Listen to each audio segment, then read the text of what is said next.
যৌবনকালে যারা যৌবন গুনাহ দিয়া কাটাই নাই, যৌবনকালে বেশি বেশি রবকে ডাকছেন, যৌবনকালে বেশি বেশি রবের বন্দেগী করছেন, যৌবনকালে বেশি বেশি রবকে স্মরণ করছেন, মনে রাখবেন এই যৌবনকাল কিন্তু চিরকাল থাকবে না। সর্বোচ্চ 40 বছর পর্যন্ত যৌবনের শেষ সীমানা, এরপরে কিন্তু আপনার বৃদ্ধ অবস্থা শুরু হয়। 40 বছর পর্যন্ত যদি রবের বন্দেগী দিয়ে আমি কাটাই, দিনের নবী বলেন কুতিবা লাহু মা কানা ইয়ামাল। তুমি যখন বিছানায় শুয়ে যাইবা, দুর্বল হয়ে যাইবা, কানে কম শুনবা, মুখ দিয়া কথা কম বলতে পারবা, তুমি দুর্বল হবা, তুমি অসুস্থ হয়ে যাবা, ওই দুর্বল অবস্থার মধ্যে বিছানায় শুয়ে থাকবা, আর ফেরেশতারা তোমার আমলনামায় যৌবনকালের সমস্ত ইবাদতগুলা লিখতে থাকবে। ফেরেশতা আমার সামনে আছে না নাই? দুই কাঁধে দুজন আসেনি? আল্লাহ তাআলা বলেন কিরামান কাতিবিন ইয়ালামুনা মা তাফআলুন। সম্মানিত দুইজন ফেরেশতা তোমার সঙ্গে দেওয়া আছে, ওই সম্মানিত দুইজন ফেরেশতা তুমি যা করো সব কিছু লিখতেছে। এখানে যে তোমার মাহফিলের মধ্যে বসে আছো, ওই সম্মানিত ফেরেশতা তোমার আমলনামার মধ্যে এই সওয়াবগুলা লিখতে আছে। আর যারা দোকানে বৈশা, চাষটলের মধ্যে বৈশা মানুষের গীবত নিয়ে চর্চা করতেছে, মানুষের দুশ্চর্চা আর গীবত নিয়ে পড়ে আছে, তাদের আমলনামার মধ্যেও বাম কাঁধের ফেরেশতারা শুধু গুনাহ আর গুনাহ লিখতেছে। শুধু তাই না, যে জমিনে বৈশা রইছি, এই জমিনটাও হাসরের ময়দানে আমার পক্ষে বিপক্ষে আল্লাহর কাছে সাক্ষ্য দিবে। সুবহানাল্লাহ। আল্লাহ তাআলা বলেন ওয়ালা তুসাইর খাদ্দাকা লিন্নাস ওয়ালা তামশি ফিল আরদি মারহা ওয়ালা تمشي في الأرض مرحا لا تمشي في الأرض مرحا। জমিনে তুমি অহংকার কইরা চলো না। লা তামশি ফিল আরদি মারহা, এই জমিনে তুমি অহংকার কইরো না। জমিন তোমার না, জমিন তোমার না।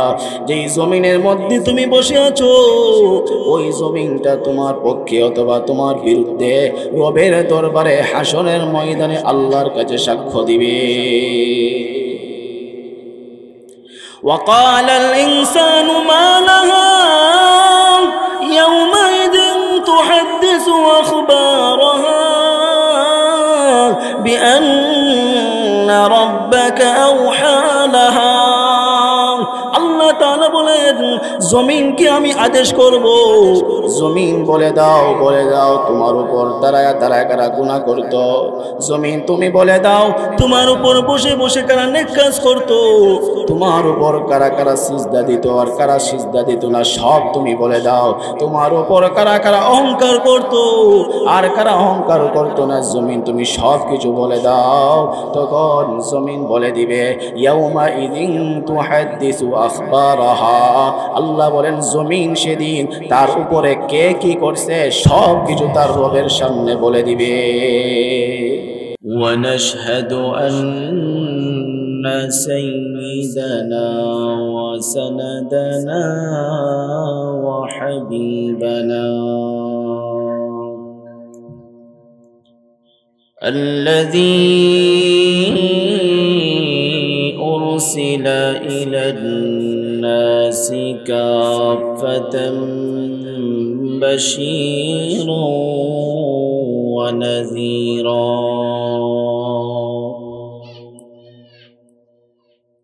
وداعيا إلى الله بإذنه وسراجا منيرا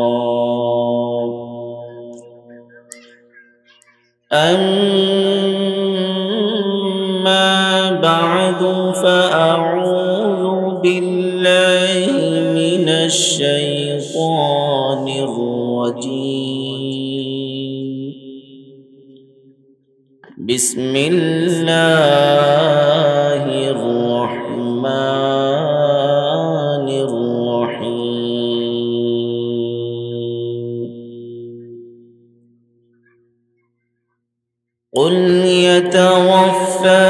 جاءكم ملك الموت الذي وكل بكم ثم إلى ربكم ترجعون ولو ترى إذ المجرمون ناكسوا رؤوسهم عند ربهم ربنا أبصرنا وسمعنا فارجعنا نعمل صالحا إنا موقنون ولو شئنا لآتينا كل نفس هداها ولكن حق القول مني لأملأن جهنم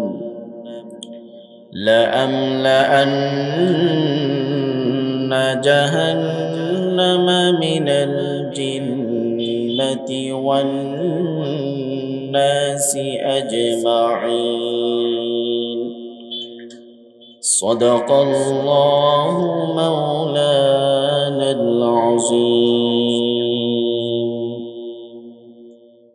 সকলেই মহব্বতের সাথে ইমানি আওয়াজ দিয়ে সবাই একসাথে আমরা নামাজে দরুদ পড়ি আল্লাহুম্মা সাল্লি আলা মুহাম্মাদিন ওয়া আলা আলি মুহাম্মাদ কামা সাল্লাইতা আলা ইব্রাহিম ওয়া আলা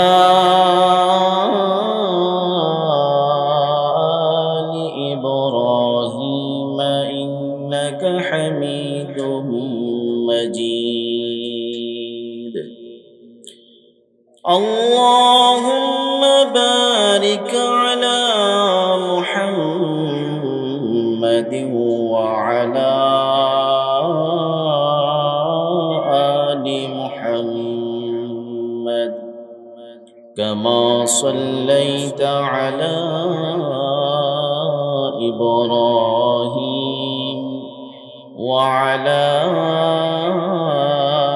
آل إبراهيم إنك حميد مجيد দক্ষিণ কালীগচ্ছ ইসলাহুল উম্মাহ যুব সংগঠনের উদ্যোগে আয়োজিত 2 দিনব্যাপী নবম বার্ষিক ইসলামী মহাসম্মেলনে সম্মানিত সভাপতি হযরত মাওলানা কারি শেখ আমানুল্লাহ সাহেব দামাত বরকাতুহুম, সহ সভাপতি জনাব আলহাজ আইয়ুব খান মাস্টার সাহেব, সাবেক প্রধান শিক্ষক সরাইল পাইলট বালিকা উচ্চ বিদ্যালয়, উপস্থিত অন্যান্য উলামায়ে কিরাম, মুরব্বিয়ানে ইজাম, যুবক ভাইয়েরা, পর্দার আড়ালে অবস্থানরত সম্মানিতা মা ও বোনেরা,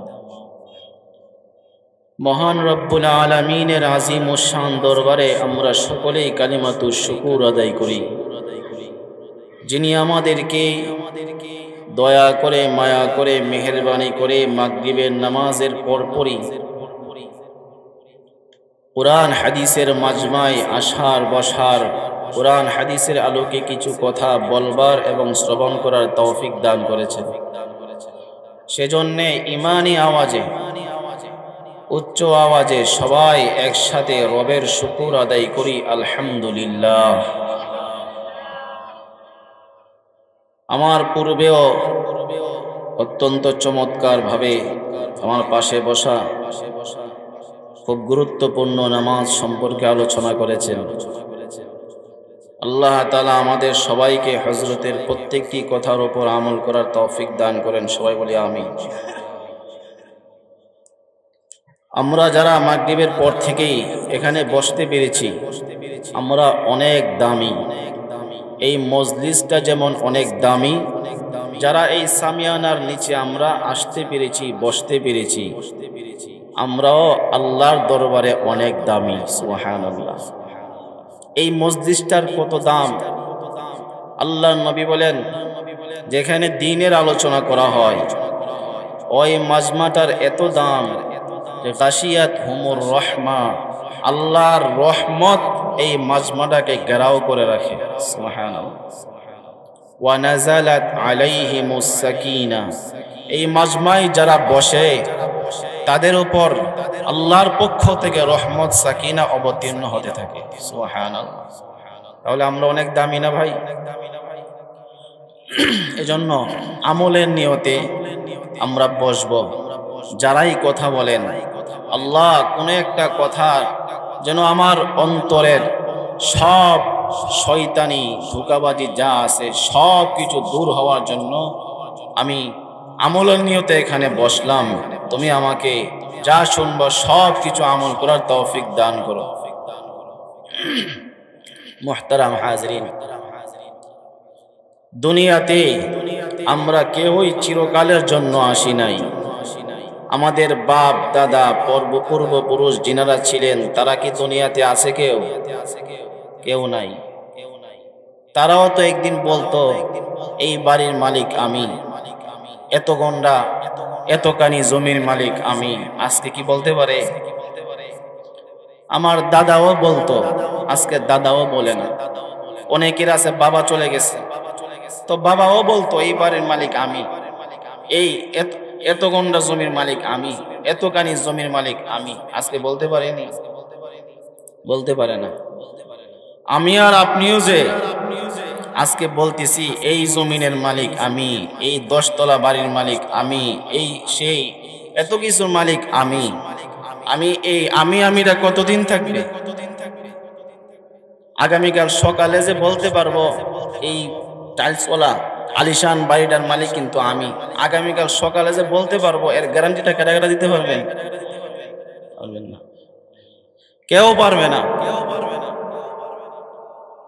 যমুনার মালিক, যমুনা কোম্পানির মালিক, গতকাল ফেসবুকে ছবিটা দেখলাম, ওনার কবরের ছবিটা, গুরুস্থানের ছবিটা কে জানি ফেসবুকে ছাড়ছে, নিচে লিখে রাখছে যমুনা কোম্পানি পাই 35টার উপরে বড় বড় কোম্পানির মালিক, কোটি কোটি কোটি কোটি টাকা দুনিয়াতে রেখে গেছে। করোনার সময় মারা গেছে, নিতর দেহ নিয়ে 3.5 হাত মাটির নিচে পড়ে আছে। কই কোটি কোটি টাকার মালিক এখন বলতে পারে? আমিও ভাই বলতে পারবো না। এটার নামই জিন্দেগি। আমার আপনার পিছনে মৃত্যু নামক একটা রশি লাগানো আছে।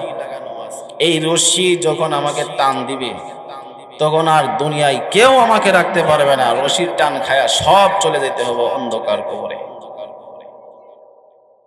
ছোট বাচ্চারা যখন গুড়ি উড়ায়, গুড্ডি উড়ায়া গুড্ডিটা যখন শূন্য আকাশে চলে যায় তখন কি করে? মাথাটা নাড়ায় না? মাথাটা নাড়ায় কি বলতে চায়? আমি অনেক উপরে চলে আইছি, আমি কিন্তু আর তোর কাছে আসবো না। আর ছোট বাচ্চাটা নিচ থেকে ডাক কি কয়? কাগজ কাট কর গুড়ি বানা কর छोड़ दिया मैं हवा में, इधर जा उधर जा लेकिन रस्सी मेरे हाथ में। কাগজ কেটে ঘুড়ি বানিয়ে ছেড়ে দিলাম শূন্য আকাশে। ইধার যাও উধার যাও, গুড্ডি একবার এদিকে আসে ওইদিকে যায়, মাথা নাড়াই কেমন যেন বলে আমি আর আসবো না, আমি আর আসবো না। ছোট বাচ্চাটা কেমন যেন ডাক দিয়ে বলে লেকিন রস্সি মেরে হাত মে। যতই তুমি বলো আমার কাছে আসবে না, তুমি যতই মাথা নাড়াও আমার কাছে তুমি আসবে না, কিন্তু মনে রেখো তোমার রশির নাটাই কিন্তু আমার হাতে, রশি কিন্তু আমার হাতে। আমি যখন টান দিব তখন তুমি শূন্য আকাশে না, অবশ্যই আমার কাছে আসতে হবে। আল্লাহ বলেন, কুল, নবী আপনি উম্মতদেরকে বলে দেন, ইয়াতাওয়াফাকুম মালাকুল মাউত, মৃত্যুর ফেরেশতা তোমাদের সবার সাথে আছে। আল্লাযী উকিলা বিকুম, তোমাদের সবার সাথে মৃত্যুর ফেরেশতারে ওকিল বানায়া নিযুক্ত করে দেওয়া আছে। সুবহানাল্লাহ। এটা হলো মৃত্যু নামক রশি, আমার সাথে লাগানো আছে, আপনার সাথেও লাগানো আছে, সবার সাথে লাগানো আছে। 10 তলাওয়ালার সাথেও লাগানো আছে, গাছতলাওয়ালার সাথেও লাগানো আছে। তো এই মৃত্যু নামক রশি দিয়া যখন আমাকে টান দেওয়া হবে, তখন কি আর 10 তলার ভিতরে থাকার সুযোগ আছে? নাই। আল্লাহ বলেন, কুল ইয়াতাওয়াফাকুম মালাকুল মাউত আল্লাযী বুকিলা বিকুম, মৃত্যু নামক ফেরেশতা তোমাদের সবার সঙ্গেই নিযুক্ত করে দেওয়া আছে। এই ফেরেশতা কোনো একদিন তোমাদের সবাইকে মৃত্যু দিয়ে দিবে। রশির টান আমাকে দিবে, এই আয়াত প্রমাণ করে মালাকুল মাউত আল্লাযী উকিলা বিকুম, মৃত্যুর ফেরেশতা আমাদের সবার সাথেই নির্ধারণ করে দেওয়া আছে। আমরা সবাই জানি মৃত্যুর ফেরেশতার নাম কি? বলেন, নাম কি? আজরাইল। আজরাইল কয়জন? আমরা সবাই জানি একজন। কিন্তু এই আয়াত প্রমাণ করে কি জানেন? মালাকুল মাউত আল্লাযী উকিলা বিকুম, মৃত্যুর ফেরেশতা সবার সাথে নিযুক্ত করা আছে। মানে মৃত্যুর ফেরেশতা মূলত একজন না, এটা অনেক অনেকজন। মালাকুল মাউত মৃত্যুর ফেরেশতা, মৃত্যু ঘটানোর কাজে নিয়োজিত অসংখ্য ফেরেশতা আছে। এই অসংখ্য ফেরেশতার সবচাইতে বড় ফেরেশতা, সবচাইতে বড় লিডারের নাম হলো আজরাইল। এই লিডারের নামে আমরা মৃত্যুর ফেরেশতাকে চিনি, যে মৃত্যুর ফেরেশতার নাম হলো আজরাইল, এই হচ্ছে লিডার। উনার অধীনে মৃত্যু ঘটানোর কাজে আরো কি আছে? অসংখ্য ফেরেশতারা আছে যারা মৃত্যু দেয়। আমার সাথে একজন নিযুক্ত করা, আপনার সাথেও একজন নিযুক্ত করা আছে। তাহলে আমাদের সবার সঙ্গে মৃত্যু নামক ফেরেশতা নামক রশি লাগিয়ে দেওয়া আছে। যখন সময় হয়ে যাবে কেউ বাঁচতে পারবে না। এই রশির টান খেয়ে, মৃত্যু নামক ফেরেশতার রশির টান খেয়ে সবাইকে ঘর থেকে বের হয়ে কবরে গিয়ে শুয়াল ছুঁয়ে যাওয়া লাগবে, কেউ বাঁচতে পারবে না। এজন্য আল্লাহ রাব্বুল আলামিন অন্য জায়গার মধ্যে ইরশাদ করেন, ওয়া'বুদ রাব্বাকা হাত্তা ইয়াতিয়াকাল ইয়াকিন, বান্দারে তুমি তোমার রবের গোলামি করো। ওয়া'বুদ রাব্বাকা, তুমি তোমার রবের ইবাদত বন্দেগী করতে থাকো। কতদিন করবা? রব বলেন, হাত্তা ইয়াতিয়াকাল ইয়াকিন, তোমার কাছে তোমার মৃত্যু আসা পর্যন্ত তুমি তোমার রবের বন্দেগী করতে থাকো। মৃত্যু কোন দিন আসবে ভাই? বলতে পারবেন কেউ? রব বলেন, তোমার কাছে মৃত্যু আসা পর্যন্ত বন্দেগী করো, বন্দেগী ছাড়ার কোনো সুযোগ নাই। আমি যদি জানতাম যে আমার মরণ আইব 60 বছর পরে, তাইলে একটা সুযোগ আছে 50 বছর পর্যন্ত খাও দাও ফুর্তি করো, জীবনটা মস্ত বড়। এই স্লোগান আছে না নাই? জীবনটা মস্ত বড়, খাও দাও ফুর্তি করো। এই জীবন তো একটাই, গেলে গা কে আর আসবো নাকি? তো যা করার এখানেই করে যায়। এগুলো হলো কাফির, বেঈমান, জাহান্নামী যারা, তাদের বাক্য এই সমস্ত কথা। কোনো ঈমানওয়ালার কথা এগুলো হতে পারে না। জীবনটা মস্ত বড় না ভাই, জীবনটা অনেক ছোট, অনেক ছোট। আখিরাতের জিন্দেগি, হাসরের ময়দান কয় বছরের হবে? 50,000 সানাতিন মিম্মা তাউদ্দুন।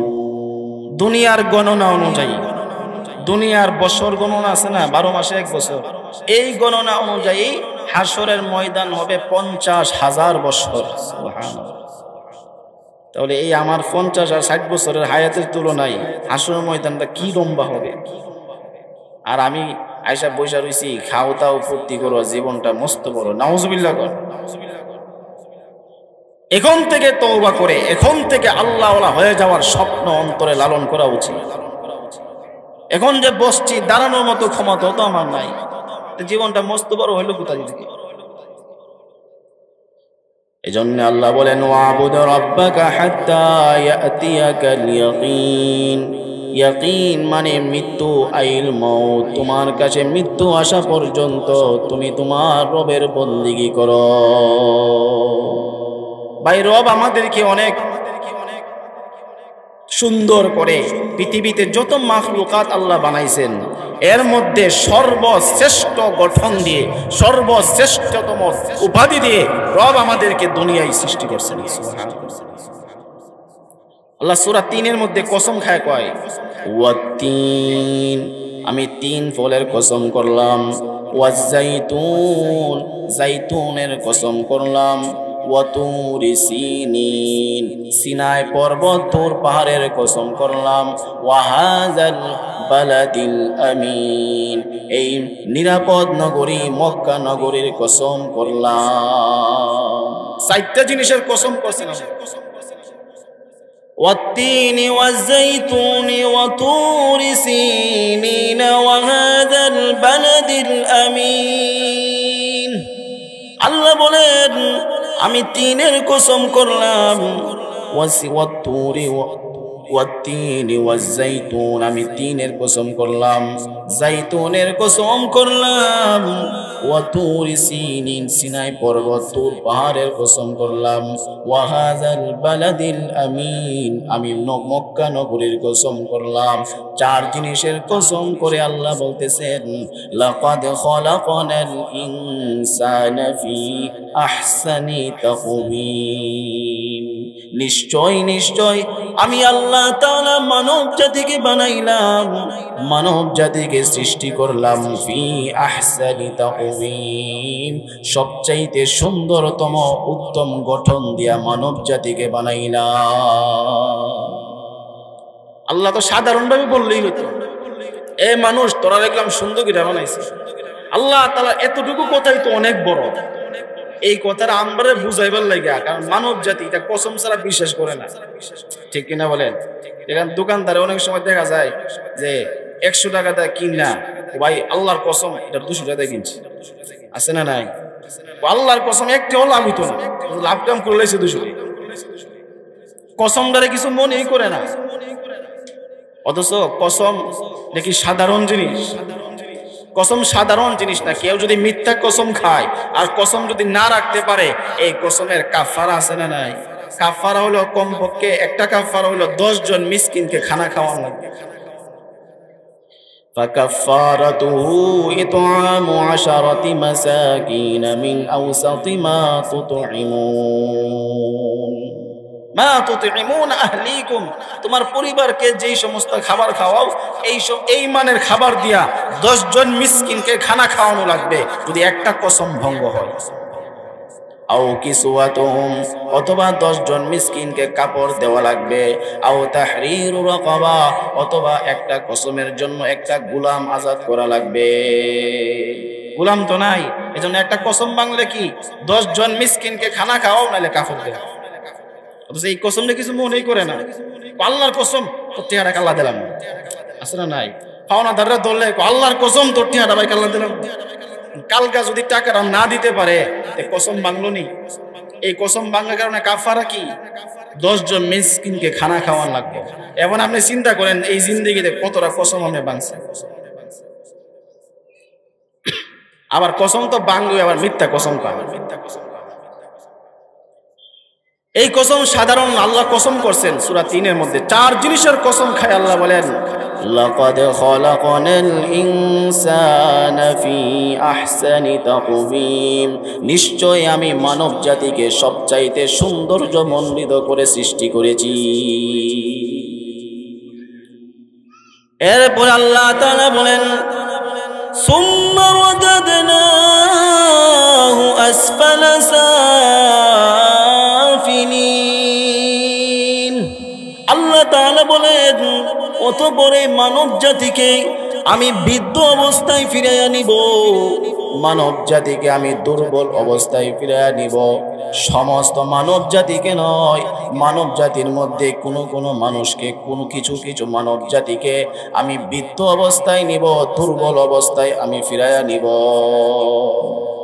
সবাই না, এখানে দেখেন তাফসিরে জালালাইনে লেখছে ফি বাদি আফরাদি, মানব জাতিতে সবাই বানাইছি, কিন্তু সবাইকে কিন্তু আমি বৃদ্ধ অবস্থায় পর্যন্ত নিব না। এই আয়াত কি প্রমাণ করে? সবাই কিন্তু বৃদ্ধ অবস্থা পর্যন্ত যাইবা না। কেউ কেউ আছে 30 পর্যন্তই তোমার জিন্দেগি খতম, কেউ কেউ আছে 20 পর্যন্তই খতম, কেউ কেউ আছে 40 পর্যন্তই শেষ। আর কিছু মানুষ আছে যাদেরকে আমি 70-80 বছরের বৃদ্ধ অবস্থা পর্যন্ত নিয়ে যাব। এজন্য আমরা যারা যুবক ভাই মনে মনে স্বপ্ন মনে লালন করে লাগছি, 30 এনে চলে মাত্র, 20-25 এনে মাত্র চলে, যাক না 40-50 যাক, এরপরে দাড়িটা রাখবো না, আস্তে আস্তে মুরব্বী হইলেন দাড়িটা রাখতাম। এই চিন্তা যে করে রাখছি 50 আসার আগেই কিন্তু আমার জিন্দেগি শেষ হয়া আমি ঢুকে যেতে পারি কবরের মধ্যে। সম্ভাবনা আছে না নাই? আর এমন যুবক গেছে নি দুনিয়া থেকে, বহুত গেছে। এই জন্য আল্লাহ বলেন সবাইকে আমি বৃদ্ধ অবস্থায় নিব না। সুম্মা রাদাদনাহু আসফালা সাফিলিন, মানুষদের মধ্যে কিছু মানুষ এমন আছে যাদেরকে আমি আল্লাহ তাআলা বৃদ্ধ অবস্থায়, দুর্বল অবস্থায় আমি পৌঁছায়া দিব। সবাইকে আমি আল্লাহ তাআলা এত লম্বা হায়াত দিব না। বৃদ্ধ অবস্থায় আমি সবাইকে নিয়ে যাব না, যুবক অবস্থায় কাউকে আমি দুনিয়ার হায়াতে জিন্দেগি শেষ করে দিব। এজন্য যুবক ভাই, তোমার আমার জন্য পণ আর এরাদা হবে আজকে থেকে এই জিন্দেগির যৌবন কালটাকে আমি আমার রবের বন্দিগি দিয়া কাটাবো। যৌবন কাল রবের বন্দিগি দিয়া কাটানো, এটা একটা স্পেশাল নিয়ামত। আর যেই যুবকরা যৌবন কালে ইবাদত বেশি বেশি করে, এদের স্পেশাল পাওয়ার, স্পেশাল একটা পুরস্কার হাসরের ময়দানে আল্লাহ দিবেন। স্পেশাল পুরস্কারটা মূলত দুনিয়া থেকে শুরু হয়ে যায়। দুনিয়া থেকে কি পুরস্কার? এই সূরা 3-এর তাফসিরে জালালাইনের মধ্যে লিখছেন যে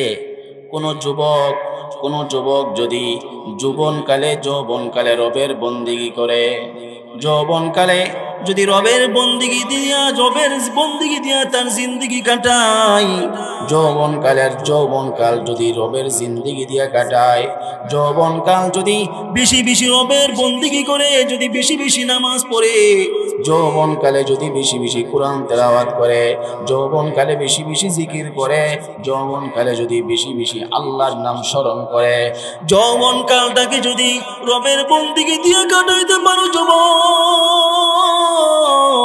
আল্লাহ তাআলা বলেন হে যুবক শোনো, তোমাদের সবাইকে আমি বৃদ্ধ অবস্থায় নিব না। সবাই তুমি তো বৃদ্ধ অবস্থা পর্যন্ত যাইতে পারবা না।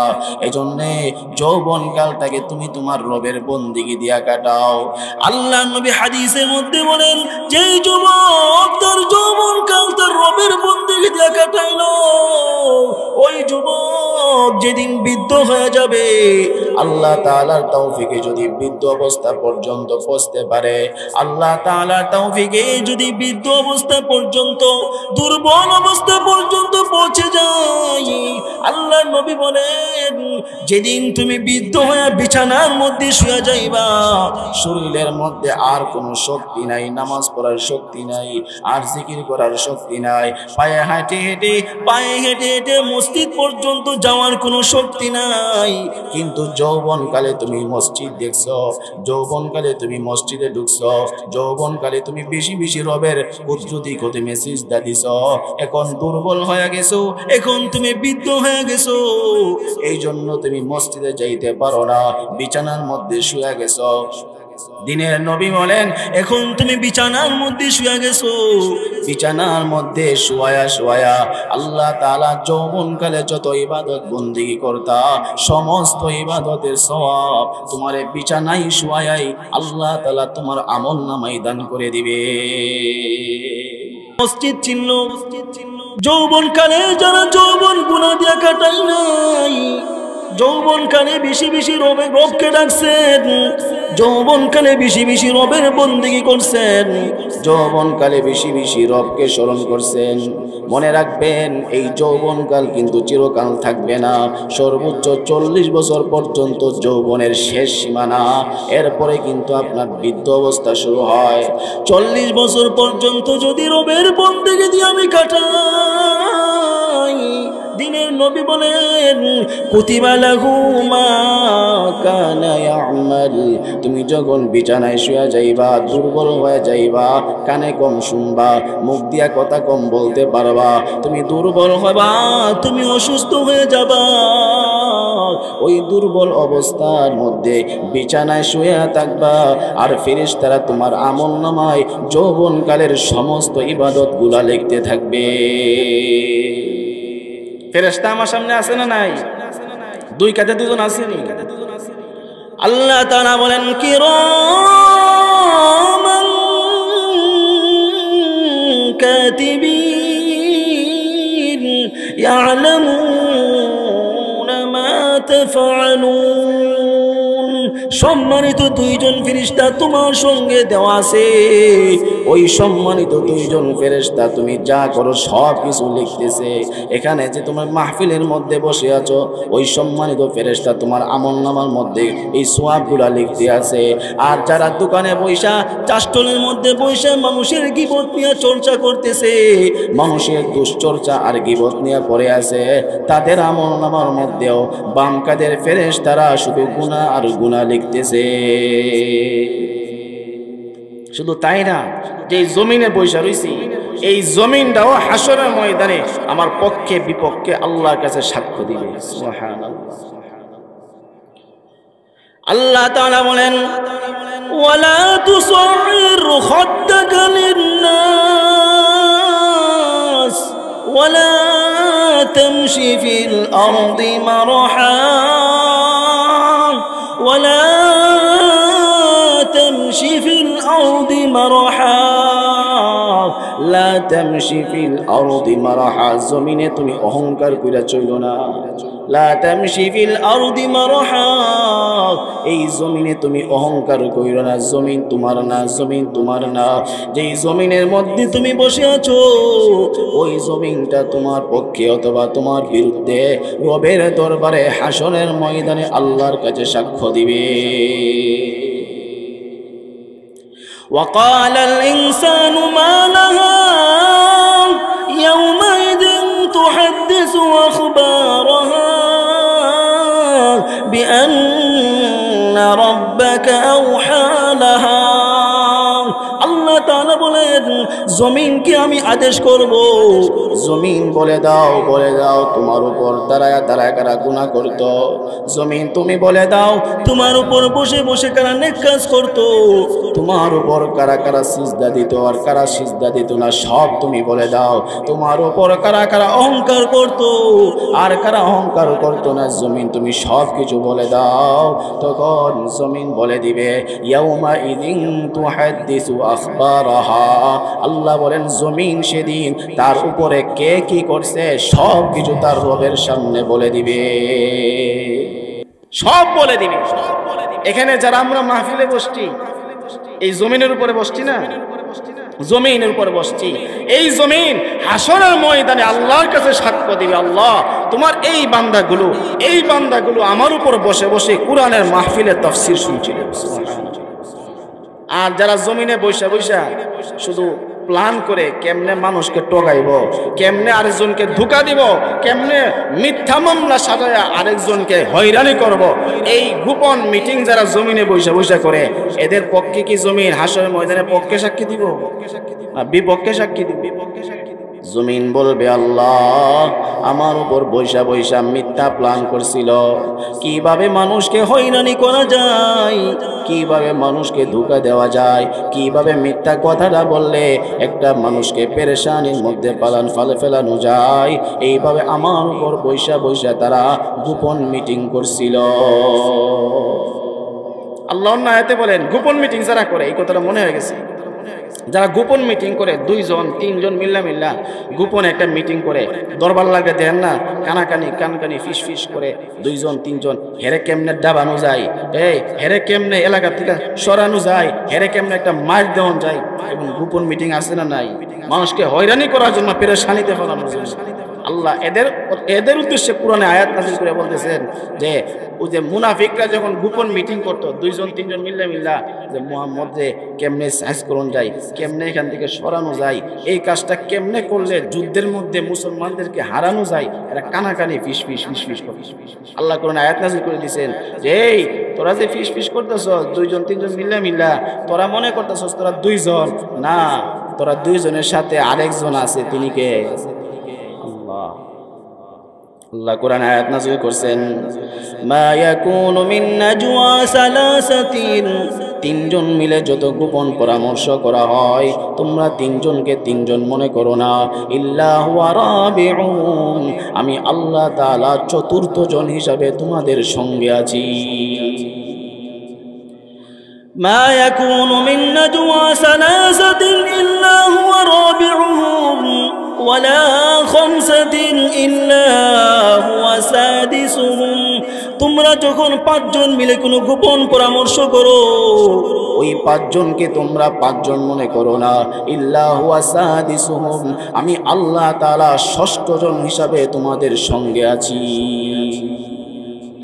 ওয়ালা আদনা মিন যালিকা ওয়ালা আকসার ইল্লা হুয়া মাআহুম, 3 জন হোক 2 জন হোক 5 জন হোক 10 জন হোক, যতজন মিলে তোমরা গোপন করে পরামর্শ করো, যা কিছু করো না কেন গোপন পরামর্শ করো, আরেকজনকে তোমরা বিপদের মধ্যে ফেলাইবা, মিথ্যা মামলা সাজাইবা, কেমনে আরেকজনের কোনো ক্ষতি করা যায়, গোপন পরামর্শ করছো, মনে করতেছো দুনিয়ার কেউ শুনে নাই, তবে মনে রাখো ইল্লা হুয়া মাআহুম আইনামা কানু, যেখানে গিয়া গোপন পরামর্শ করো সেখানেই আমি রব তোমাদের সঙ্গে আছি।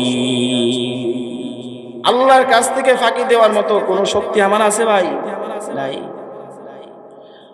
এই জন্য যুবক ভাইদেরকে বিশেষ করে বলবো, এই মাহফিল যুবকদের উদ্যোগে হয়, যুবকরা কোনো কাজে হাত দিলে এই কাজ সাকসেস হওয়া সম্ভব, আর মুরব্বীরা দোয়া করবে, ঠিক কিনা বলেন? এই জন্য যুবকরা ইসলামের শুরু দিয়েও ইসলামের বড় বড় বিজয় আসছে যুবকদের হাত ধরে। খালিদ বিন ওয়ালিদ রাদিয়াল্লাহু আনহু যুবক সাহাবী ছিলেন, তরবারি নিয়া ঘোড়া নিয়া এমন তেজ নিয়া এমন সাহসতার সাথে এমন ভাবে ঘোড়া নিয়া দৌড়াইছে যে কাফেরদের পুরা মজমার ভিতরে ঢুকে গেছে একজন খালিদ বিন ওয়ালিদ। সুবহানাল্লাহ। তো যুবক ভাই যারা আছি, এই যৌবন কাল এটা রবের বন্দেগী দিয়ে কাটানোর চেষ্টা করি, কারণ যৌবন কালের ইবাদত আর মুরব্বী বয়সের ইবাদত, এই দুইটা ইবাদতের মধ্যেই আল্লাহর কাছে অনেক পার্থক্য আছে। তিরমিজি শরীফের হাদিস, আল্লাহ নবী বলেন সাবাতুন ইউযিল্লুহুমুল্লাহু ফি যিল্লিহি ইয়াওমা লা যিল্লা ইল্লা যিল্লুহু, হাশরের ময়দানে যেদিন কোনো ছায়া থাকবে না, আল্লাহর আরশের ছায়া ছাড়া কোনো ছায়া থাকবে না, ওই হাশরের ময়দানে আল্লাহর আরশের ছায়ার নিচে আল্লাহর নবী বলেন 7 প্রকার মানুষ আরশের ছায়ার নিচে জায়গা পাবে। কয় প্রকার মানুষ? 7 প্রকার মানুষ আল্লাহর আরশে আজিমের ছায়ার নিচে জায়গা পাবে। সুবহানাল্লাহ। এর মধ্যে এক শ্রেণী হলো, আল্লাহর নবী বলেন ওয়া রাজুলুন শাবুন নাশা বিইবাদাতিল্লাহ, ওই যুবক আর ওই যুবতী, যেই যুবক আর যুবতী তার যৌবনকালটাকে তার রবের বন্দেগী দিয়া কাটাইল, ওই যুবক আর যুবতী যেদিন হাসরের ময়দান কাল হয়ে যাবে, হাসরের ময়দানে কোনো ছায়া থাকবে না, বাঁচার মতো কোনো ছায়া থাকবে না, ওই কঠিন হাসরের ময়দানে ওই যুবক আর যুবতী আল্লাহর আরশের ছায়ার নিচে জায়গা পাবে। এই জন্য যুবক ভাইদেরকে আমি বলবো, যুবক ভাই আসো, তুমি তোমার রবের দিকে ফিরে আসো, তোমার রব রব্বে কারীম তোমাকে ডাকতেছেন, তোমার রব তোমাকে ডাকতেছেন, আসো আসো বান্দা, এবার তুমি তোমার রবের দিকে আসো। তোমার মুখ থেকে এবার তুমি সিগারেট ফালায়া দাও, এই হাত থেকে এবার তুমি অস্ত্র শস্ত্র ফালায়া দাও। যুবক ভাই, এই যৌবনকালের শক্তিকে তুমি গুনার কাজ দিয়া কাটায়ও না। এই এই যৌবনকালের যৌবনের শক্তি দিয়া তুমি তোমার রবকে সন্তুষ্ট করো, কাজে লাগবে। যেদিন শক্তি থাকবে না, দেহে কোনো শক্তি থাকবে না, অচল হয়ে যাব, বিছানায় পড়ে যাব, এমন অসুস্থ হব, এমন দুর্বল হব, আমার প্রস্রাব পায়খানাটাও বাথরুমে গিয়ে করার মতো শক্তি আমার থাকবে না। আমার প্রস্রাব পায়খানা এটা পরিষ্কার করার মতো দুনিয়াতে লোক পাওয়া যাবে না। ওই সময় মসজিদ তো অনেক দূরের কথা, ওই সময়ও তোমার যৌবনকালের ইবাদতগুলো যা যা করছিলা বিছানায় শুয়াই আল্লাহ তাআলা সব নেক আমল তোমার আমলনামায় লিখে দিবে। এখন মুরব্বীরা অনেকে ভাবতে পারেন যৌবনকালে তো নামাজ রোজা তেমন একটা পড়ছি না, 50-60 পার হইছে, এখন মরণের কথা স্মরণ হইছে, আমরার কি হাসরের ময়দানে আল্লাহর আরশের ছায়া নিচে জায়গা পাওয়ার কোনো রাস্তা নাই? প্রশ্ন আসেনি না?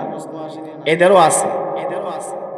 এই 7 প্রকারের মধ্যে আরেক প্রকার মানুষ হলো, আল্লাহর নবী বলেন ওয়ারাজুলুন কলবু মুআল্লাকুন বিল মসজিদ।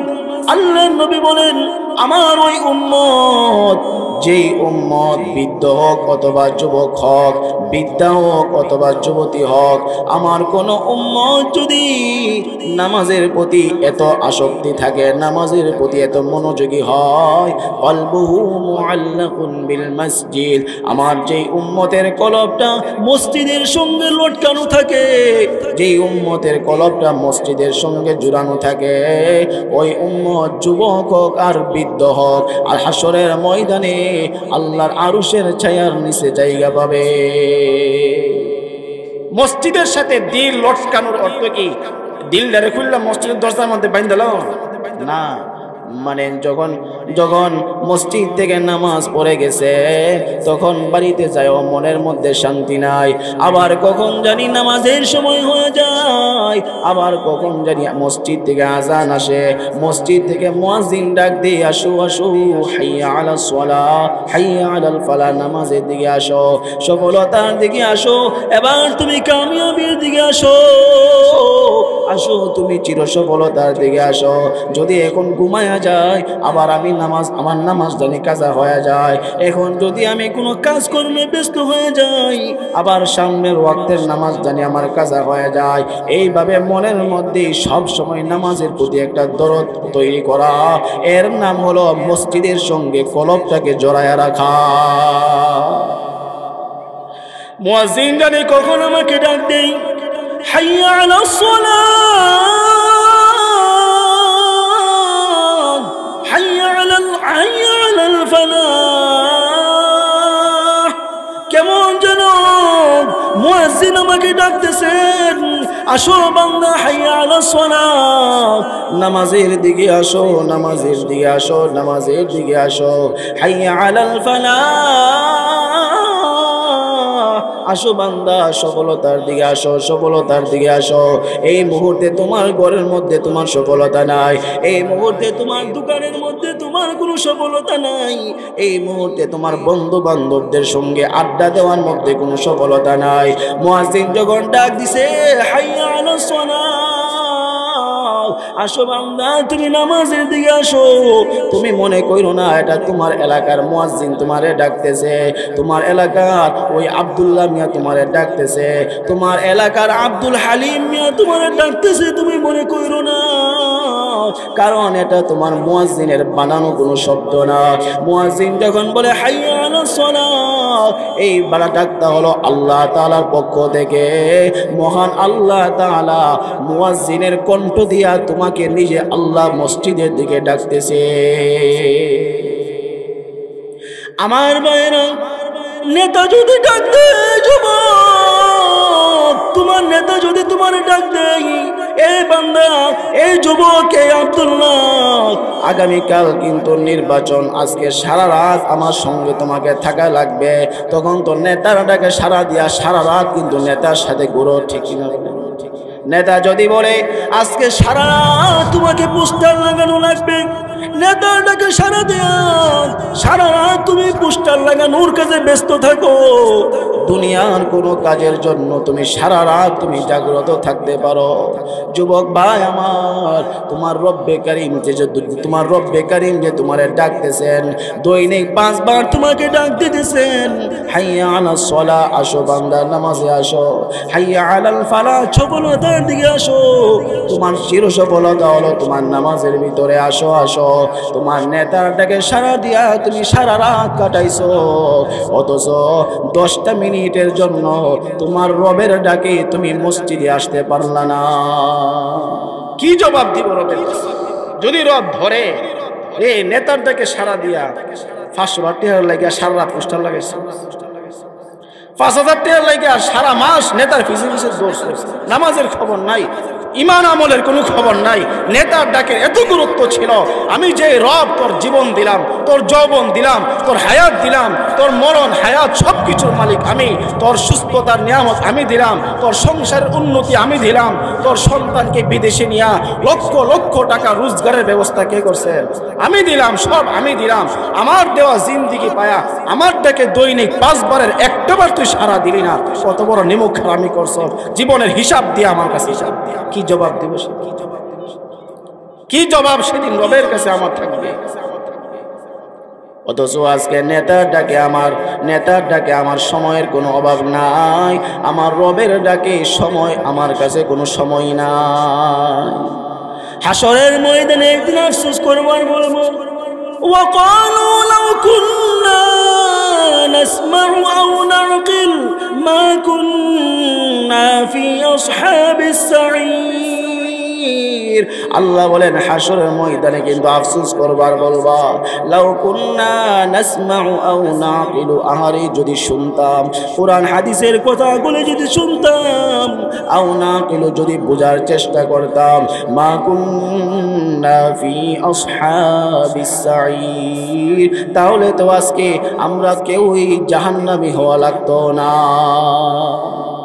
আল্লাহর কাছে আফসোস করবার বলবে, রব্বানা আবসারনা ওয়া সামি'না, আল্লাহর কাছে বলবো, গো আল্লাহ আবসারনা, জাহান্নামের আগুন নিজ চোখে দেখলাম, ওয়া সামি'না, নিজ কানে জাহান্নামের আগুনের গর্জন শুনলাম। আল্লাহ দুনিয়াতে তো জাহান্নাম বিশ্বাস করি নাই, জাহান্নামকে ভয় করি নাই, জাহান্নামকে বিশ্বাস করি নাই। আল্লাহ গো আবসারনা ওয়া সামি'না, জাহান্নামের আগুন তো নিজ কানে দেখলাম, নিজ কানে শুনলাম, নিজ চোখে এবার তো জাহান্নামের আগুন আমি দেখলাম। ওয়া সামি'না ফারজি'না, আফসোস করবো আর বলবো ফারজি'না, ওগো আল্লাহ আমাদেরকে আরেকটা সুযোগ দেন, আমরা আবার দুনিয়াতে যাইতাম। ফারজি'না, আবার আরেকটা সুযোগ দেন, ফারজি'না, আবার আমরা ফাটান দুনিয়া। এই কথাটা আমরা বলবো হাসরের ময়দানে, জাহান্নামী যারা এরা বলবে। কেমন যেন রব বলেন, একবার তো তোরে পাঠাইছিলাম, কুরআন হাদিস দিয়া উলামায়ে কেরামের মাধ্যমে অনেক বুঝাইছিলাম, মানুষ নাই। এবার যদি আবার তোকে আমি দুনিয়ার জিন্দেগিতে পাঠাই, কি করবি? এবার দুনিয়া থেকে কি করতি? আমরা যেন জবাব দিব, না'মাল সালিহা ইন্না মুকিনুন। ওগো আমার রব, এবার যদি আমাদেরকে দুনিয়ায় পাঠান, আর গিয়ে নামাজ ছাড়বো না, এবার গিয়ে জান্নাত জাহান্নাম বিশ্বাস করব, এবার গিয়ে আমি 5 ওয়াক্ত নামাজ নিয়ে আসবো, এবার গিয়ে আমি কোরআন তেলাওয়াত নিয়ে আসবো, এবার গিয়ে আমি তোমার নামের জিকির করে আসবো। আরেকবার সুযোগ দেন। আবার মনে হয় আমাদেরকে সুযোগ দেওয়া হইব। সবাই বলেন আরেকটা সুযোগ দেওয়া হইব, মনে হয় আর সুযোগ নাই। পূর্বপুরুষরা কোথায় গেল? বাবা গেল কোথায়? দাদা গেল কোথায়? কেহই তো আর আসে না। হাজার হাজার বছর আগে যারা চলে গেছে তারাও তো আর আসে না, আর কোনোদিন আসবে না। এটা হলো এমন একটা জিন্দেগি, যেই জিন্দেগিতে যাওয়া যায় আর কোনোদিন ফেরত আসা যায় না। আফসোস করবো আর বলবো ফারজি'না, আল্লাহ আরেকটা চান্স আমরা দেন। আল্লাহ বুঝি নাই, জাহান্নাম বিশ্বাস করি নাই, জাহান্নামের আগুন যে এত মারাত্মক এটা আল্লাহ বুঝে ধরছিল না, বিশ্বাস করি নাই। আল্লাহ এখন দিকে লাইছি আবসর না, এখন জাহান্নামের আগুন দিকে লাইছি, ওয়া সামি'না, জাহান্নামের আগুনের গর্জন এবার শুনে লাইছি, ফারজি'না, আবার আমরা পাঠান। এবার যদি পাঠান না'মাল সালিহান ইন্না মুকিনুন। আমার ভাইয়েরা, উলামায়ে কেরাম মাহফিলের মাধ্যমে, তাফসীরের মাধ্যমে আমাদেরকে ওয়াজ শুনাইতেছেন, জান্নাত জাহান্নামের ভয় আমাদেরকে দেখাইতেছেন। দাওয়াত ও তাবলীগের ভাইয়েরা হাতে ধরতেছে, পায়ে ধরতেছে, বাড়ি বাড়ি যাইতেছে, দোকানে দোকানে যাইতেছে আর বলতেছে ভাই নামাজ পড়েন, নামাজ পড়েন। বলে কি বলেন ভাই নামাজটা পড়ে আসেন। এই মুহূর্তে আপনার ব্যবসা আপনার কাছে বড় না, এই মুহূর্তে আপনার দোকানদারি আপনার কাছে বড় নয়, এই মুহূর্তে নামাজ হলো আপনার বড়। নামাজটা পড়ে আসেন, নামাজটা পড়ে আসেন, নামাজটা পড়ে আসেন। এতভাবে আমাকে বোঝানোর পরেও আমার বুঝে আসতেছে না ভাই। মনে রাখবেন হাসরের ময়দানে আমার বুঝে আসবে, হাসরের ময়দানে আমার বুঝে আসলেও কোনো কাজ হবে না। আল্লাহর কাছে আফসোস করব, দরখাস্ত করব, ফারজি'না, আবার আমরা দুনিয়ায় পাঠান। সেদিন কিন্তু আর কোনো কাজ হবে না। এখনই সময়কে, হায়াতে জিন্দেগিকে ইবাদত দিয়া সাজাই। সেদিন আল্লাহর কাছে যখন আমরা আফসোস করবো, আল্লাহ আরেকটা সুযোগ দেন, আল্লাহ সেদিন কি কইব জানেন? আল্লাহ সেদিন যে জবাবটা দিব, আল্লাহ বলবেন ওয়ালাকিন হাক্কাল কওলু মিন্নী লাআমলাআন্না জাহান্নামা মিনাল জিন্নাতি ওয়ান নাসি আজমাইন। বান্দারে, না না, তোরে অনেক বোঝানো হয়েছিল বান্দা, কোরআন হাদিসের মাধ্যমে, নবী রাসূলের মাধ্যমে, উলামায়ে কেরামের মাধ্যমে, দাওয়াত ও তাবলীগের মাধ্যমে অনেক বুঝাইছিলাম, অনেক বুঝাইছিলাম।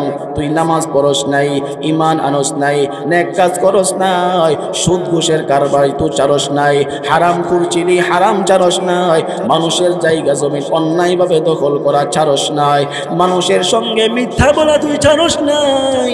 অনেক বুঝাইছিলাম, তুই কিন্তু মানুষ নাই। আমি যে জাহান্নাম বানাইছি, আমি যে জাহান্নাম বানাইছি, ওই জাহান্নাম আমি মানব আর দানব দিয়া, সুদখোর আর ঘুষখোর দিয়া, হারামখোর দিয়া আমি আমার জাহান্নামকে আজকে ভরে দিব। নাউযুবিল্লাহ। সাধারণ কথা না ভাই, আল্লাহ তো মহান। আল্লাহ যদি সাধারণভাবে কয় যে আমি জাহান্নাম রে তোদের মতো নাফরমান, বেনামাজি, সুদখোর, ঘুষখোর, বেনামাজি, হারামখোর দিয়া আমি জাহান্নামের পেট আজকে ভরে দিব, এটাই যথেষ্ট ছিল। অনেক মারাত্মক কথা ছিল। উলামায়ে কেরাম আছে বুঝবেন যে লাআমলা আন্না, এখানে একটা লামে তাকিদ আছে, শেষে একটা নুনে তাকিদ আছে, জুমলায় তাকিদ। আল্লাহ তাকিদ দিয়ে বলতেছেন নিশ্চয় নিশ্চয় নিশ্চয় আমি জাহান্নামকে ভরবো তোদের মতো বেনামাজি, সুদখোর, ঘুষখোর, কাফের, মুশরিক দিয়া। নাউযুবিল্লাহ। সাধারণ কথা না। আর আল্লাহ তাআলা বলবেন ফাযুকু ফাযুকু, আজকে মজা বুঝো, মজা বুঝো, বিমা নাসিতুম লিকা ইয়াউমিকুম হাযা। দুনিয়ার সাজসজ্জায় পড়ে, দুনিয়ার আরামায়েশের মধ্যে পড়ে, দুনিয়ার মধ্যে 5 তলা 8-10 তলার মধ্যে বৈশা বৈশা আমার সঙ্গে যে তোমাকে সাক্ষাৎ করতে হবে, এই কথাটা তুমি ভুলা গেছিলা, এই কথাটা তুমি ভুলা গেছিলা। দুনিয়ার আরাম আয়েশ পায়া তুমি আখিরাত ভুলে গিয়েছিলে, দুনিয়ার আরাম আয়েশ পায়া তুমি নামাজ রোজা ভুলা গেছিলা। জীবন যৌবনের হিসাব নিয়ে তোমার রবের সামনে তোমাকে দাঁড়াতে হবে, এই কথাটা তুমি ভুলা গেছিলা। এজন্য ফাযুকু, আজকে এই ভুলে যাওয়ার শাস্তি হিসাবে জাহান্নামের আগুন ভালোভাবে তুমি ভোগ করতে থাকো। এই কথা বল। আর আমাকে বলা হবে ইন্না নাসিনাকুম, হাসরের ময়দানে সবচাইতে ভয়ঙ্কর শব্দ ইন্না নাসিনাকুম। আল্লাহ বলবেন আমারে তোরা ভুলে গিয়েছিলি, দুনিয়াতে সামান্য একটু হায়াত পায়া, সামান্য একটু আরাম আয়েশ পায়া তুই দুনিয়া জিন্দিগিতে আমাকে ভুলে গিয়েছিলি। নামাজ ভুইলা গেছস মানে তুই আমাকে ভুইলা গেছস। আমার কোরআন তেলাওয়াত তুই ভুলে গিয়েছিস মানে আমাকে ভুলে গেছিস। তুই আখিরাত ভুলে গেছিস মানে আমাকে ভুলে গেছিস। আমার সঙ্গে তোকে সাক্ষাৎ করতে হবে হাসরের ময়দানে, এই কথা তুই ভুলে গেছিলি, ভুলে গেছিলি। এই জন্য শুনে রাখ, ইন্না নাসিনাকুম, আজকে আমি আল্লাহ ঘোষণা দিলাম, আমি আল্লাহ আজকে তোদেরকে ভুলে গেলাম। নাউজুবিল্লাহ। ভাই হাসরের ময়দানে কে আছে? আমরা এই যে দুনিয়াতে বড়াই করি, আমার লাঠির যেই জোর আছে, কে আমার সাথে কথা কইবে? আছে না নাই? আমার যেই বংশ আছে, কথাটা কইবার আগে উড়াইলাম আছে না নাই? আমার নেতা আছে, পাওয়ারফুল নেতা, ক্ষমতাবান নেতা, কে আসস আমার উপরে কথা কইতে কইস? আছে না নাই? ক্ষমতার বড়াই, লাঠির বড়াই, নেতার বড়াই কোনো কিছু কাজে আসবে না হাসরের ময়দানে। আল্লাহর রহমত ছাড়া কেউ কোনো পার পাবে না। সেই রহমতের জায়গায় আমার রব যদি আমাকে বলে ইন্না নাসিনাকুম, ইন্না নাসিনাকুম, আমারে ভুলে গিয়েছিলি, আমারে তুই ভুলে গেছিলি, এই জন্য হাসরের ময়দানে আজকে আমি আল্লাহ তোরে ভুলে গেলাম। ওয়াযুকু আযাবাল খুলদি বিমা কুনতুম তা'মালুন। নামাজ পড়স নাই, রোজা রাখস নাই, হারাম চালস নাই, সুদ ঘুষের কারবার করেছিস, তুই হালাল হারামের ভেদাভেদ না করে আলিশান বাড়ি বানাইছিস, হালাল হারামের ভেদাভেদ না করে তুই আলিশান গাড়ি কিনছিস, তুই হারাম হালালের ভেদাভেদ না করে দুনিয়ায় যে সম্পদের পাহাড় জুড়াইছিলি, আমার বিধানের কোনো পরোয়াই করস নাই। এই জন্যে ওয়াযুকু আযাবাল খুলদি, আজকে চিরস্থায়ী জাহান্নামের আগুনের শাস্তি তুই ভোগ করতে দা। মাফ নাই। দেখি আমরা দুনিয়ার আগুন মনে করছে, দুনিয়ার আগুন, দুনিয়ার আগুন না ভাই, জাহান্নামের আগুন এত কঠিন আগুন। দুনিয়ার আগুন তো এখন যদি কোথাও আগুন লাগে, একটা কাপড়ের মধ্যে যদি আগুন লাগে, কাপড়টা পুরা শেষ, আগুনও শেষ, ঠিক কিনা বলেন? নাকি আরো আগুন সারাদিন দূরে রাখবো? যেটার মধ্যে আগুন ধরছে ইনারা ফুরায়া শেষ মানে আগুনও শেষ। কিন্তু জাহান্নামের আগুন এটা শেষ হবে না। আল্লাহ বলেন নারুল্লাহিল মুকাদা আল্লাতী তাতলিউ আলাল আফইদা, আমি আল্লাহর জাহান্নামের আগুন এটা এত মারাত্মক কঠিন আগুন, যে আগুন তোমার শরীরের চামড়া পুড়াবে, যে আগুন তোমার শরীরের গোশত পুড়াবে, যে আগুন তোমার শরীরের হাড় পুড়াবে, শরীরের চামড়া পুড়ায়া, গোশত পুড়ায়া, শরীরের হাড় পুরায়া, আল্লাতী তাতলিউ আলাল আফইদা, সব কিছু পুরায়া তোমার শরীরের ভিতরে যে কলিজা আছে ওই কলিজা পর্যন্ত তোমাকে পুরায়া দিবে। কুল্লামা নাদিজাত জুলুদুহুম, আল্লাহ বলেন যখন জাহান্নামের আগুন তোমার শরীরের চামড়া পুড়াবে, শরীরের চামড়া যখন পুড়াবে, চামড়া পুড়ায়া যখন সারকার হয়ে যাইব, মনে করেন না চামড়া পুড়াইলে তো আগুন শেষ হয়ে যাইব দুনিয়ার আগুনের মতন। আল্লাহ বলেন না না বান্দা না, বাদদালনাহুম জুলুদান গায়রাহা, যখনই জাহান্নামের আগুন তোর শরীরের চামড়া পুড়াবে, আমি আল্লাহ তাআলা ওই চামড়াকে আবার নতুন করে পরিবর্তন করে শরীরে লাগায়া দিব। নাউজুবিল্লাহ। চামড়া পুরায়া শেষ, নতুন চামড়া লাগিয়ে দেওয়া হবে, আবার চামড়া পুরাবে, আবার চামড়া লাগিয়ে দেওয়া হবে। এইভাবে যতবার চামড়া পুরাবে ততবার নতুন চামড়া লাগিয়ে দেওয়া হবে। কেন লাগাবে? আল্লাহ বলেন লিয়াযুকুল আযাব, চামড়া পুরায় গেলে তোর শাস্তি কমে যাইব, যেন তোর শাস্তি না কমে, নামাজ ছাড়ার গুনার শাস্তি যেন না কমে, মানুষের হক নষ্ট করার শাস্তি যেন না কমে, লিয়াযুকুল আযাব, যেন ভালোভাবে তুই শাস্তি ভোগ করতে পারিস। এই জন্য বারবার তোর শরীরের চামড়া আমি নতুন করে পরিবর্তন করে দিব। যেন একটা জিনিস পুরো শেষ করে লাইছে, আবার আরেকটা জিনিস রাখলে আগুন শেষ হবে না, আবার ধরবো, আবার ধরবো, পুরো শেষ, আবার যদি আরেকটা জিনিস আগুনের উপর রাখি, আগুন আবার ধরবো। আল্লাহ বলে বাদদালনাহুম জুলুদান গায়রাহা, যেই মাত্র আগুন চামড়া পুরো শেষ করে দিছে, আবার নতুন চামড়া লাগামু, আবার শেষ করছে, আবার নতুন চামড়া লাগামু। নাউজুবিল্লাহ। লিয়াযুকুল আযাব লিয়াযুকুল আযাব, যেন ভালোভাবে শাস্তি ভোগ করতে পারিস। এই জন্য আমি চামড়া নতুন ভাবে লাগাবো, জাহান্নামের আগুন চামড়া পুরায়া কলিজা পর্যন্ত আমাকে পুরায়া দিবে। এই জন্য সর্বশেষ কথা, যুবক ভাই আমার, মুরব্বী বাবারা, আমরা যারা এখানে আছি সবার বয়ানের সর্বশেষ এবং সারাংশ কথা হলো, আমার আপনার হায়াতে জিন্দিগিকে আমি বন্দিগিতে কাটাবো। জীবনের শেষ নিঃশ্বাস ত্যাগ করা পর্যন্ত রবের নামের বন্দিগি করব, ঠিক কিনা? একটা সেকেন্ড সময় রবের বন্দিগি ছাড়া কাটানোর কোনো সুযোগ নাই। করে না, দেখবেন রাত 12টা 1টা 2টা হইলে এদের মাত্র রাত শুরু হয়েছে। এতে কোন টিভি রিমোট যা আছে সব বন্ধুকিরা 2টা 3টার সময় ঘুমাইবো, সকালবেলা শেষ, দুপুর 12টার সময় বেড়া ঘুম ভাঙছে। আছে না নাই? এই জিন্দিগিটা কিসের জিন্দিগি জানেন? আমার মাইন্ড করেন, আল্লাহ কোরআনেই বলছে এটার নাম হচ্ছে গরু ছাগলের জিন্দিগি। নাউযুবিল্লাহ, জোরে কর। এটার নাম কিসের জিন্দিগি? আমি মনে করতেছি এটাই হলো আমার স্পেশাল জিন্দিগি। আমি কেমন নেতা, আরে আমার কাছে সকালে 12টার আগে কেউ আসতেই পারে না। আমার আবার কিসের নামাজ রোজা, রাতে বেলা 3টার সময় ঘুমাইছে, 12টা 1টার সময় ঘুম ভাঙছে। কি শাহেনশাহ জিন্দিগি তোমার? এটা শাহেনশাহ না, এটা গরু ছাগলের জিন্দিগি।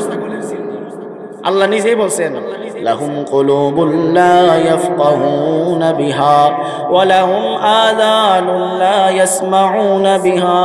যাদেরকে কান দিছি কুরআন শোনার জন্য, কলব দিছি ভালো মন্দ বোঝার জন্য, এইগুলা ভালো কাজে ব্যবহার করো নাই।